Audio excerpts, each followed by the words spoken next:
আজ আমরা পৃথিবীর অন্যতম প্রাচীন এক পর্বতমালার ভাগ্য নিয়ে কথা বলবো। এটা প্রায় ২৫০ কোটি বছরের পুরনো আরাবাল্লি পর্বতমালার গল্প, যা এখন এক বিরাট বিপদের মুখে দাঁড়িয়ে আছে। চলুন এই ব্যাপারটার গভীরে যাওয়া যাক। শুরুতেই একটা বড় প্রশ্ন, উত্তর ভারতে কেন একটা নতুন মরুভূমি তৈরি হওয়ার আশঙ্কা দেখা দিয়েছে?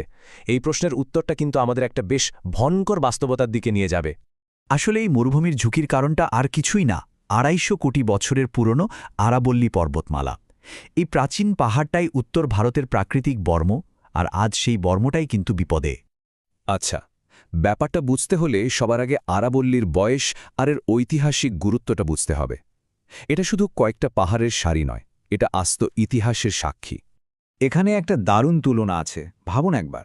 আমরা যে হিমালয়কে এত বিশাল বলে জানি, তার বয়স মাত্র ৬ কোটি বছর, আর আরাবল্লীর বয়স প্রায় ৩০০ কোটি বছর। ভাবা যায়, একটা সময় ছিল যখন আরাবল্লীও হয়তো হিমালয়ের মতোই উঁচু ছিল, কিন্তু কোটি কোটি বছর ধরে রোদ, বৃষ্টি, বাতাস আর নদীর ধাক্কায় ক্ষয় গিয়ে আজ এটা একটা অবশিষ্ট পর্বতমালায় এসে ঠেকেছে। এখন প্রশ্ন হল, এই এত পুরনো ক্ষয়ে যাওয়া পর্বতমালা আজকের দিনে ভারতের জন্য এত জরুরি কেন? চলুন দেখি আরাবাল্লি ঠিক কিভাবে উত্তর ভারতকে বাঁচিয়ে রেখেছে। আরাবল্লীর আসলে চারটে বড় কাজ আছে। ১. এটা মরুভূমিকে এগোতে দেয় না। ২. বর্ষা নামতে সাহায্য করে। ৩. বাতাসকে ফিল্টার করে পরিষ্কার রাখে। আর ৪. মাটির নিচের জলের ভাণ্ডার পূরণ করে। এর প্রত্যেকটা কাজই আমাদের বেঁচে থাকার জন্য ভীষণ জরুরি। আরাবল্লীর সবচেয়ে বড় কাজ হল এটা থর মরুভূমির সামনে একটা প্রাকৃতিক দেওয়ালের মতো দাঁড়িয়ে আছে। মরুভূমির গরম, শুকনো হাওয়া আর বালিকে এটা পূব দিকে আসতে দেয় না। সত্যি বলতে এই দেওয়ালটা আছে বলেই দিল্লি, হরিয়ানা বা পূর্ব রাজস্থান এখনও মরুভূমি হয়ে যায়নি। আর শুধু মরুভূমি আটকানোই নয়, আরাবল্লী বর্ষার জন্য একটা আশীর্বাদ। এর পাহাড় আর জঙ্গলগুলো জলীয় বাষ্পে ভরা মেঘের গতি কমিয়ে দেয়, তাদের বেশিক্ষণ আটকে রাখে, ফলে অনেক সময় ধরে বৃষ্টি হয়। আরাবল্লী না থাকলে এ মেঘগুলো হুশ করে বেরিয়ে যেত আর বৃষ্টির অভাবে মারাত্মক খরা দেখা দিত। দিল্লির জন্য তো এটা একটা প্রাকৃতিক রক্ষা কবচ। থর মরুভূমি থেকে যে মারাত্মক ধুলো আর বালি উড়ে আসে, মানে ওই যে PM2.5 আর PM10 কণা, আরাবল্লীর জঙ্গল আর পাহাড় সেগুলোকে একটা ছাকনির মতো আটকে দেয়। এটা না থাকলে দিল্লির দূষণ যে কোথায় গিয়ে ঠেকত তা ভাবাও যায় না। আর সবশেষ কিন্তু খুবই গুরুত্বপূর্ণ কাজটা হলো জল ধরে রাখা।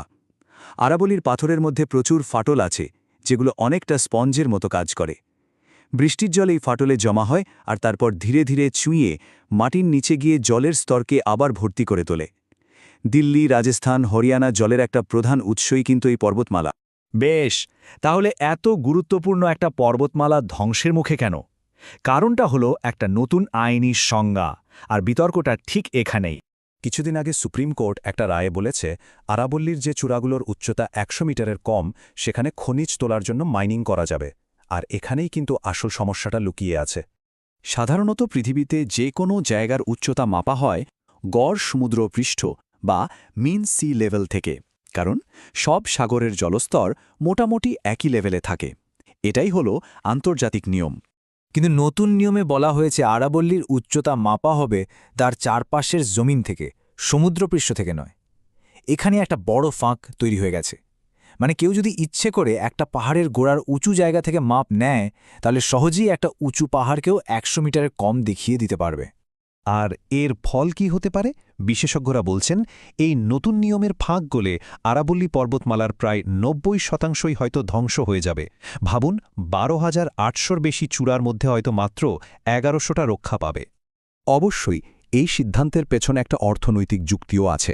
সরকারের তরফ থেকে বলা হচ্ছে এই খনির প্রয়োজন আছে। চলুন সেই দিকটাও একটু নিরপেক্ষভাবে বোঝার চেষ্টা করা যাক।